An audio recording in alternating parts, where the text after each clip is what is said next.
Hi friends, welcome to Sangeetha சமையல். சங்கீதா சமையலில் என்ன பார்க்க போகிறோன்னா, இன்றைக்கி ஒரு சூப்பரான டிஃப்ரெண்ட்டான நீங்கள் இது வரைக்கும் சாப்பிட்டே பார்த்துருக்க மாட்டீங்க அந்த மாதிரி ஒரு ஸ்வீட் ரெசிபியும் கிச்சன் டிப்ஸு உங்களோட ஷேர் பண்ணியிருக்கேன். ஒரு சட்னி ரெசிபியும் உங்களோட நான் ஷேர் பண்ணியிருக்கேன். வீடியோவை ஸ்கிப் பண்ணாமல் முழுமையாக பாருங்கள். ஒரு நேச்சுரலான ஹேர் டை சின்ன பசங்கள்லேருந்து பெரியவங்க வரைக்கும் எல்லாருக்குமே எந்த ஒரு அலர்ஜி பிரச்சனையாகட்டும், இல்லை அரிப்புத்தன்மை, மூச்சு பிரச்சனை எதுவுமே இல்லாமல் நம்ம கெமிக்கல் எதுவும் கலக்காமல் சூப்பரான ஒரு ஹேர் டை வீடியோவும் இன்றைக்கி உங்களோட நான் ஷேர் பண்ணியிருக்கேன். வீடியோவை ஸ்கிப் பண்ணாமல் முழுமையாக பாருங்கள். அப்போ தான் என்னென்ன சொல்லியிருக்கேன்னு உங்களுக்கு புரியும். வாங்க வீடியோக்குள்ளே போகலாம். ஃபஸ்ட்டு டிப் என்னென்னு பார்த்தீங்கன்னா, ஒரு ஸ்வீட் ரெசிபி தான் செய்ய போகிறோம். என்னடா இது வாழை இலையை காமிக்கிறேன்னு பார்க்குறீங்களா? ஆமாம் ஃப்ரெண்ட்ஸ், இதை வச்சு தான் இன்றைக்கி ஒரு ஸ்வீட் பண்ண போகிறோம். ஒரு 100 சென்டிமீட்டர் அளவுள்ள வாழை இலையை நீங்கள் எடுத்துக்கோங்க. எடுத்துகிட்டு நடுவில் இருக்க அந்த தண்டு பகுதியை கத்திரிக்கோல் வச்சு நீங்கள் கட் பண்ணி எடுத்துருங்க. அந்த சைடில் இருக்க அந்த இலைகள் மட்டும்தான் தேவை. இதை நல்லா தண்ணியில் வாஷ் பண்ணி எடுத்துக்கோங்க. வாஷ் பண்ணி எடுத்துகிட்டு சிசர் வச்சு சின்ன சின்ன பீஸாக நீங்கள் கட் பண்ணி ஒரு மிக்ஸி ஜாரில் மாற்றிக்கோங்க. மிக்ஸி ஜாரில் மாற்றி எடுத்துட்டு அதில் கொஞ்சமாக தண்ணி 1/2 டம்ளர் நீங்கள் ஊற்றி நல்லா அரைச்சி எடுத்துக்கோங்க. பேஸ்ட் மாதிரி இல்லை, நல்லா லிக்யூடாக நீங்கள் அரைச்சி எடுத்துக்கோங்க. அதிகமாக தண்ணி விடக்கூடாது. ஒரு 1/2 டம்ளர் போதும். 1/2 டம்ளர் தண்ணி விட்டு நல்லா நீங்கள் லிக்யூடாக நீங்கள் அரைச்சி எடுத்துக்குங்க. இப்போ நம்ம அரைச்சி எடுத்துகிட்டு வந்துடலாம். பாருங்கள், நான் அரைச்சி எடுத்துகிட்டு வந்துட்டேன். இப்போ இந்த தண்ணியை நம்ம வேறு ஒரு பவுலுக்கு ஃபில்டர் வச்சு நம்ம மாற்றி எடுத்துக்கலாம்.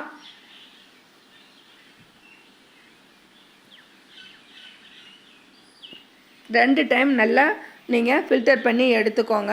ஏன்னா இதில் அந்த வாழை இலையில் இந்த சின்ன சின்ன நார் பகுதி இருக்கும். அதுக்காக தான் நல்லா 2 டைம் நீங்கள் ஃபில்டர் பண்ணி நீங்கள் எடுத்துக்கோங்க. ஃபில்டர் பண்ணி எடுத்துட்டு இப்போது இது கூட நம்ம என்ன பொருள் கலக்கலாம் அப்படிங்கிறத பார்க்கலாம் வாங்க.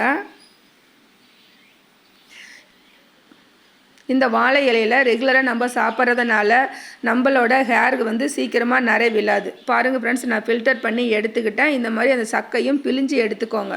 சக்கையில் இருக்க ஜூஸும் பிழிஞ்சு எடுத்துக்கோங்க. அந்த சக்கை தேவையில்லை, இனி அதை தூக்கி போட்டுடலாம். நெக்ஸ்ட்டு இந்த ஜூஸ்லேயே நம்ம கார்ன்ஃப்ளவர் மாவு 1/4 கப்பு ஆட் பண்ணிக்கோங்க. ஏன்னா நம்ம ஸ்டவ்வில் வச்சு கார்ன்ஃப்ளவர் மாவு போட்டு கலக்கும்போது கட்டிப்படும். அதுக்காக நம்ம ஸ்டவ் ஆன் பண்ணங்காட்டியுமே கார்ன்ஃப்ளவர் மாவு போட்டு இந்த மாதிரி கலந்து எடுத்துக்கோங்க. ஸ்டவ் ஆன் பண்ணிட்டு கடாயில் ஊற்றுறதுக்கும் முன்னாடியே நீங்கள் ஒரு தடவை நீங்கள் நல்லா கலக்கி எடுத்துருங்க. ஏன்னா கார்ன்ஃப்ளவர் மாவு அந்த ஜூஸோட அடிப்பகுதியில் தங்கியிருக்கும். அதுக்காக தான் நம்ம கலக்கிறோம். இந்த அல்வா செய்கிறதுக்கு நீங்கள் நான்ஸ்டிக் பேன் யூஸ் பண்ணுங்கள். ஏன்னா நான்ஸ்டிக் பேனில் ஒட்டாமல் வரும். அதுக்காக தான். இப்போது நெய் ஒரு 2 ஸ்பூன் ஆட் பண்ணிக்கோங்க. மொத்தமாக இந்த ரெசிபிக்கு ஒரு 3 ஸ்பூன் நெய் இருந்தால் போதும். அதிகம் தேவைப்படாது. லோ ஃப்ளேம் டு மீடியம் ஃப்ளேமில் வச்சு நீங்கள் நல்லா இடைவிடாமல் கிளறிட்டே இருக்கணும். ஏன்னா இடைவிட்டிங்கன்னா அடி பிடிக்கும். இப்போ பாருங்கள், நல்ல சுருளை வந்துடுச்சு. இந்த ஸ்டேஜில் இன்னொரு 5 மினிட்ஸ் நம்ம இந்த மாதிரி நம்ம கிளறி கொடுக்கலாம். கிளறி கொடுத்துட்டு இது கூட நம்ம இப்போ சர்க்கரை நான் 1/2 கப் சர்க்கரை நான் ஆட் பண்ணுறேன். நீங்கள் ஸ்வீட் கம்மியாக சாப்பிடுவீங்க அப்படின்னா உங்கள் டேஸ்ட்டுக்கு தகுந்த மாதிரி குறைக்கவோ கூட்டவோ நீங்கள் போட்டுக்கோங்க. நல்லா கலந்து விட்டுட்டோம். இப்போ நம்ம கலர் பாருங்கள், பார்க்குறதுக்கு எவ்வளோ சூப்பராக இருக்குது. எந்த ஒரு ஃபுட் கலரும் நம்ம ஆட் பண்ணவே இல்லை ஃப்ரெண்ட்ஸ். இப்போ நம்ம எடுத்து வச்சுருந்த 1/2 கப் சர்க்கரையும் நம்ம இதில் ஆட் பண்ணிக்கலாம். சர்க்கரை போட்டு நீங்கள் கலந்து கொடுக்கும்போது கொஞ்சம் லிக்யூட் கன்சிஸ்டன்சிக்கு வரும். திரும்ப நம்ம கிளறிகிட்டே இருக்கும்போது கரெக்டான பதத்துக்கு, அல்வா பதத்துக்கு வந்துடும். நல்லா இடைவிடாமல் கிளறி கொடுத்துக்கிட்டே இருங்க. இப்போது கிளறி கொடுத்துட்டே இருந்துட்டு இதில் பாருங்கள், கரெக்டாக சுருளை வந்துடுச்சு. கடாயில் இந்த மாதிரி ஒட்டாமல் வரும்போது தான் நம்ம எடுத்துடலாம். இப்போ சாஃப்டாக உங்களுக்கு அல்வா வேணும் அப்படின்னா இன்னொரு 5 மினிட்ஸ் நீங்கள் கிளறி கொடுத்துட்டு இதில் முந்திரி பொரித்து போட்டுக்கோங்க. நெய் ஊற்றி கொஞ்சமாக முந்திரி பொரித்து போட்டுக்கலாம். இது கூட வெள்ளை எள்ளு இருந்துச்சுன்னா நீங்கள் அதையும் நீங்கள் நெய்யில் லைட்டாக வறுத்துட்டு அதையும் இதிலே போட்டு நீங்கள் கிளறி எடுத்துக்கலாம். நான் ஃபைனல் டச்சு தான் நான் எள்ளு போட்டிருக்கேன். நீங்கள் இந்த டைமில் கூட போட்டுக்கலாம். அவ்வளோதான், நான் எடுத்துட்டேன். எனக்கு சாஃப்டாக வேணுங்கிறதுனால நான் இந்த ஸ்டேஜ்லேயே நான் எடுத்துட்டேன். நீங்கள் கடையில் இருக்க மாதிரி அல்வா கொஞ்சம் கெட்டியாக வேணும் அப்படின்னா இன்னும் ஒரு 10 மினிட்ஸ் நீங்கள் கிளறி கொடுத்தீங்கன்னா அதே பதத்துக்கு வந்துடும். நான் ஃபைனலாக வெள்ளை எள்ளு தூவி நான் கட் பண்ணி எடுத்துக்கிட்டேன். சும்மா அவ்வளோ ஒரு டேஸ்ட்டாக இருந்துச்சு. எங்கள் வீட்டுக்காரர் ஸ்வீட்டே சாப்பிட மாட்டார், அவர் ரொம்ப விரும்பி சாப்பிட்டார் இது. இந்த மாதிரி இப்போ லீவில் இருக்க குழந்தைங்களுக்கு குட்டீஸ்க்கெலாம் இந்த மாதிரி ஒரு ஹெல்த்தியான ஸ்வீட் ரெசிபி நீங்கள் செஞ்சு கொடுங்க. கடைகளெல்லாம் கண்டதை நம்ம வாங்கி கொடுக்குறத விட்டுட்டு நம்ம வீட்டிலையே குழந்தைங்களுக்கு இந்த மாதிரி ஹெல்த்தியாக ஆரோக்கியமானதாக குழந்தைங்களுக்கும் கொடுத்துட்டு நம்மளும் சாப்பிடுவோம், நல்லா இருப்போம். இப்போ நெக்ஸ்ட்டு வந்து ஒரு சூப்பரான டிப்ஸ் தான் நம்ம பார்க்க போகிறோம். நம்ம ஃபங்க்ஷனுக்கு போகிறதுக்கு நம்ம கோல்டு வளையல், கவரிங் வளையல்லாம் நிறைய நம்ம வீட்டில் வாங்கி வச்சுருப்போம். நமக்கு பிடிச்சமான வளையல்லாம் வந்து சில டைம் நம்ம கையில் போட்டுட்டு தூங்கும்போது அந்த தலையின் அழுத்த காரணத்தினால அந்த வளையல் வந்து வளைஞ்சி போயிருக்கும். அந்த வளைஞ்சி போன வளையல் நம்ம திரும்ப யூஸ் பண்ண முடியாது.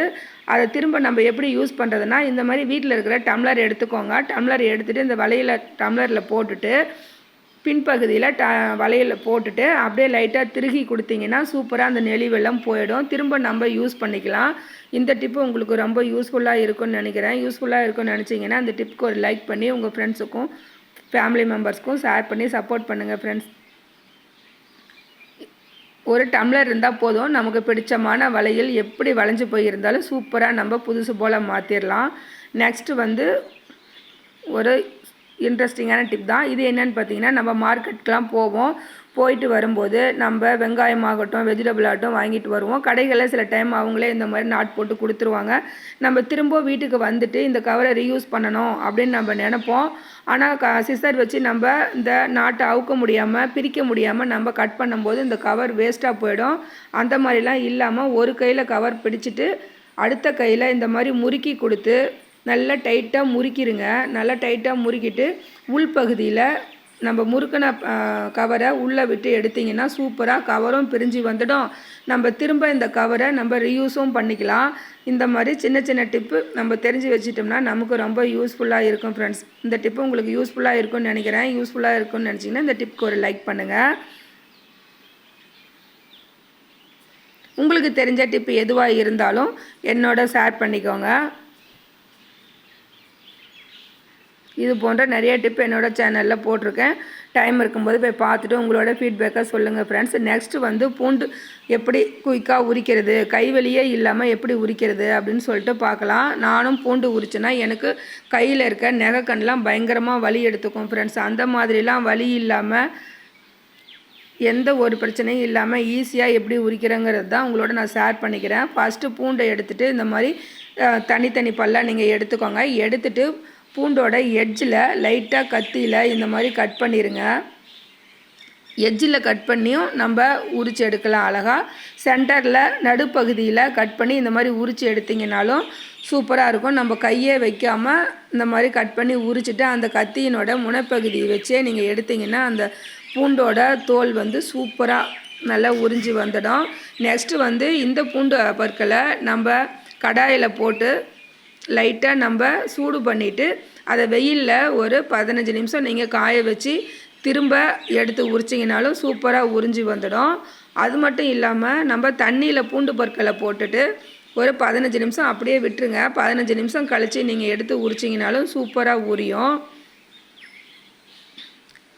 நெக்ஸ்ட் டிப்பு என்னென்னு பார்த்தீங்கன்னா, இந்த பூண்டை வந்து நீங்கள் கடாயில் போட்டு லைட்டாக சூடு பண்ணிவிட்டு ஒரு காட்டன் கிளாத்தில் போட்டு நல்லா கை வச்சு தேய்ச்சி கொடுத்தீங்கனாலே சூப்பராக பூண்டு பொருட்கள் உறிஞ்சி வந்துடும். இந்த மாதிரி சின்ன சின்ன டிப்லாம் நம்ம தெரிஞ்சு வச்சிட்டோம்னா கிலோ கணக்கு இருந்தாலும் நம்ம ஈஸியாக நம்மளே உரிக்கலாம். நம்ம பூண்டு ஒரு ஃபங்க்ஷன்னா பூண்டு வெங்காயம் உரிக்கிறதுக்காகவே நம்ம நாள் இரவு நம்மளோட கெஸ்டெல்லாம் வர சொல்லி நம்ம எல்லாம் பூண்டு வெங்காயம் இஞ்சி இதெல்லாமே நம்ம க்ளீன் பண்ணி வைப்போம். அந்த மாதிரிலாம் நாள் இரவே நம்ம ரெடி பண்ணணும்னு அவசியமே இல்லை. நம்ம ஒரே ஆளாக சூப்பராக நம்ம க்ளீன் பண்ணி எடுத்துக்கலாம். நான் எங்களுக்கு தேவையான பூண்டு பொருட்களை நான் இப்படி தான் நான் உரித்து எடுத்துக்கிட்டேன். எல்லாருமே ரொம்ப ஈஸியாக உரிக்கலாம் ஃப்ரெண்ட்ஸ். இதுக்காக கஷ்டப்பட்டு கை வலிக்கும், ஐயோ பூண்டு உரித்தா நம்ம கை நகங்கள்லாம் வலிக்குமே அப்படின்லாம் நம்ம கவலைப்பட தேவையில்ல. ரொம்ப சூப்பராக நம்ம க்ளீன் பண்ணி எடுத்துக்கலாம். இதே மெத்தடை யூஸ் பண்ணி நீங்கள் வெங்காயமும் நீங்கள் உரித்து எடுத்துக்கலாம். ஏன்னா வெங்காயம் உரிக்கும்போது சில பேருக்கு கண்கள்லாம் தண்ணி வரும் இல்லையா, அதெல்லாம் வராது. தண்ணியில் போட்டு உரிச்சிங்கன்னா ரொம்ப சூப்பராக உரித்து எடுத்துடலாம். நெக்ஸ்ட் டிப்பு என்னன்னு பார்த்தீங்க அப்படின்னா, ஸ்கூலுக்கு குழந்தைங்களுக்கு நம்ம டெய்லியும் ஒரு பழங்கள் கொடுத்து விடுவோம். அந்த மாதிரி கொடுத்து விடும்போது இந்த மாம்பழத்தை கட் பண்ணி கொடுத்தோம்னா அவங்க வேஸ்ட் பண்ணிடுவாங்க. அந்த மாதிரிலாம் வேஸ்ட் பண்ணாமல் இருக்கிறதுக்காக மாம்பழத்தை அந்த 2ஆக கட் பண்ணிவிட்டு இந்த மாதிரி சின்ன சின்ன பீஸாக போட்டு நீங்கள் ஒரு பாக்ஸில் போட்டு கொடுத்தீங்கன்னா சூப்பராக சாப்பிட்டு வந்துடுவாங்க. இப்போது நெக்ஸ்ட்டு ஒரு சூப்பரான ஹேர் டை டிப் தான் நம்ம பார்க்க போகிறோம். ரொம்ப இன்ட்ரெஸ்டிங்காக இருக்கும். இதுக்கு நம்ம என்னென்ன பொருள் ஆட் பண்ணியிருக்கோம் அப்படிங்கிறதும் பார்க்கலாம். இந்த ஹேர் டை போட்டிங்கன்னா எந்த ஒரு அலர்ஜி பிரச்சனையாகட்டும் இல்லை அரிப்புத்தன்மையாகட்டும் எந்த ஒரு பிரச்சனையுமே வராது. 1 டேவில் இந்த ஹேர் டை உங்களுக்கு நல்ல ஒரு பிளாக் தன்மையை கொடுக்கும் அப்படின்னா நீங்கள் நம்புவீங்களா? கண்டிப்பாக போட்டு பாருங்கள். உங்களுக்கு ரொம்ப எஃபெக்டிவாக இருக்கும். எப்போவுமே ஹேர் டை பயன்படுத்தும் போது மொதல் நாள் மார்னிங்கே நீங்கள் ஹேரில் எந்த ஒரு அழுக்கும் இல்லாமல் ஹேர் வாஷ் பண்ணிக்கணும். அப்போ தான் நம்ம போடுற ஹேர் டை வந்து நமக்கு நல்ல ஒரு பலன் கொடுக்கும். நம்ம ஹென்னாவாகட்டும் அவுரி பொரிவாகட்டும் எதுவாக இருந்தாலும் பிராண்டடாக வாங்கி நம்ம யூஸ் பண்ணணும். அப்போ தான் அதனோட பவர் நமக்கு கிடைக்கும். அமேசானில் நாட்டு மருந்து கடைகள்லாம் ஒரிஜினலாக கிடைக்கிது. ஹென்னா பவுடர் அவுரி பவுடர் எல்லாமே ஒரிஜினலாக கிடைக்கிது. அந்த மாதிரி கிடைக்கிற பொருட்களை வாங்கி நீங்கள் யூஸ் பண்ணி பாருங்கள். கண்டிப்பாக ரொம்ப யூஸ்ஃபுல்லாக இருக்கும். இந்த மாதிரி தலையில் கொப்பளங்கள்லாம் எதுவுமே வராது. ரொம்ப சூப்பராக இருக்கும். கண்டிப்பாக பயன்படுத்தி பார்த்துட்டு உங்களோட ஃபீட்பேக்கை கமெண்ட்டில் சொல்லுங்கள்.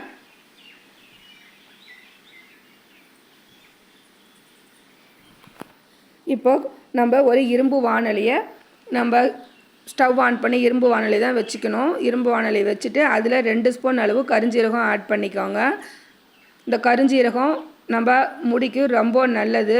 கருகருன்னு நம்ம கூந்தலை நல்லா வளர வைக்கும். நெக்ஸ்ட்டு வந்து இது வந்து சுருள் பட்டை, நம்ம சமையலுக்கெல்லாம் பயன்படுத்துகிற சுருள் பட்டை ஒன்று போட்டுக்கோங்க. நெக்ஸ்ட்டு வந்து செம்பருத்தி பவுடர் இருந்தால் நாட்டு மருந்து கடையில் அமேசான் கிடைக்கிது.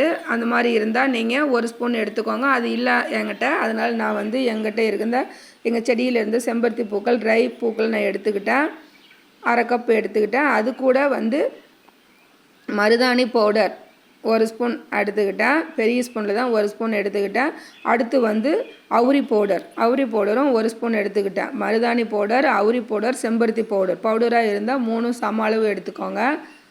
எடுத்துகிட்டு இப்போ கருஞ்சீரகம், பட்டை, செம்பருத்தி பூவு, மருதாணி பவுடர், அவுரி பவுடர் எல்லாமே வந்து நல்லா வந்து கலர் சேஞ்ச் ஆகி வர வரைக்கும் நீங்கள் ஃப்ரை பண்ணி எடுத்துக்கோங்க. ரொம்ப கருகருன்னு வறுக்கணும்னு அவசியம் இல்லை. கருஞ்சீரகம் நல்லா ஃப்ரை ஆகணும்.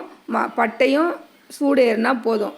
ரொம்ப வறுக்கணும்னு அவசியம் இல்லை. இந்த மாதிரி நீங்கள் வறுத்து எடுத்தால் போதும். பாருங்கள், நான் ஃப்ரை பண்ணி எடுத்துட்டேன்.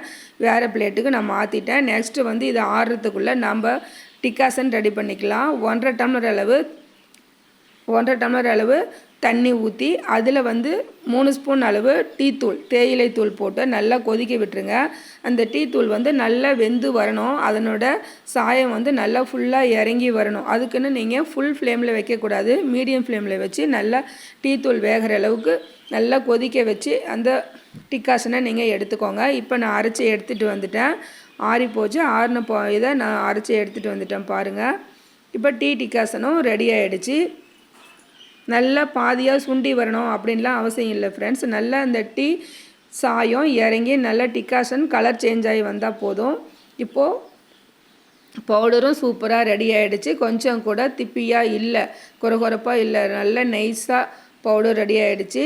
இப்போது இந்த டிகாசனை நம்ம எடுத்து இறக்கி வச்சுட்டு இப்போ அதே நம்ம ஃப்ரை பண்ண இரும்பு கடாயிலேயே நம்ம டிகாசனை ஊற்றிக்கலாம். டிகாசனை ஊற்றிட்டு அதுலேயே நம்ம அரைச்சிட்டு வந்த பவுடரும் போட்டு இந்த மாதிரி நல்லா வந்து கொதிக்க விடுங்க. நல்லா கொதிக்க விட்டு நம்ம டை அப்ளை பண்ணுற அந்த பதத்துக்கு வந்ததையும் நம்ம ஸ்டவ் ஆஃப் பண்ணிக்கலாம்.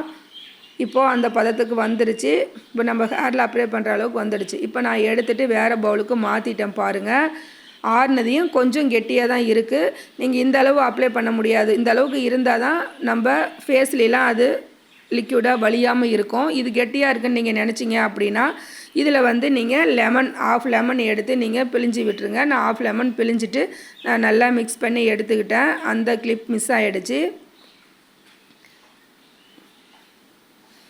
இப்போ லெமன் நல்லா பிழிஞ்சு விட்டு நீங்கள் உங்கள் ஹேரில் அப்ளை பண்ணிக்கோங்க. அப்ளை பண்ணி ஒரு 1 ஹவர் அப்படியே விட்டுருங்க. 1 ஹவர் கழித்து நார்மல் வாஷ் பண்ணிடுங்க. 1 ஹவர் 2 ஹவர் கூட அப்படியே நீங்கள் வச்சுருக்கலாம், ஒன்றும் தப்பில்லை. இது எந்த ஒரு கெமிக்கலும் இல்லாத 2 ஹவர்ஸ் கூட நீங்கள் வச்சுருக்கலாம். நார்மல் வாஷ் நீங்கள் பண்ணிக்கோங்க. ஏன்னா இது வந்து நம்ம லெமன் பிழிஞ்சு விட்டுருக்கிறதுனால நம்மளோட முடி வந்து ஒன்றோட ஒன்று ஒட்டாமல் ஆயிலியாக இருக்காது, நல்லா சூப்பராக இருக்கும். வாரம் 2 டைம் நீங்கள் கண்டிப்பாக இதை போட்டுக்கிட்டு வாங்க, சூப்பராக இருக்கும் ஃப்ரெண்ட்ஸ். இந்த வீடியோ உங்களுக்கு பிடிச்சிருந்தா உங்கள் ஃப்ரெண்ட்ஸுக்கும் ஃபேமிலி மெம்பர்ஸ்க்கும் ஷேர் பண்ணி சப்போர்ட் பண்ணுங்கள். மீண்டும் நெக்ஸ்ட் வீடியோவில் சந்திக்கலாம். Bye friends.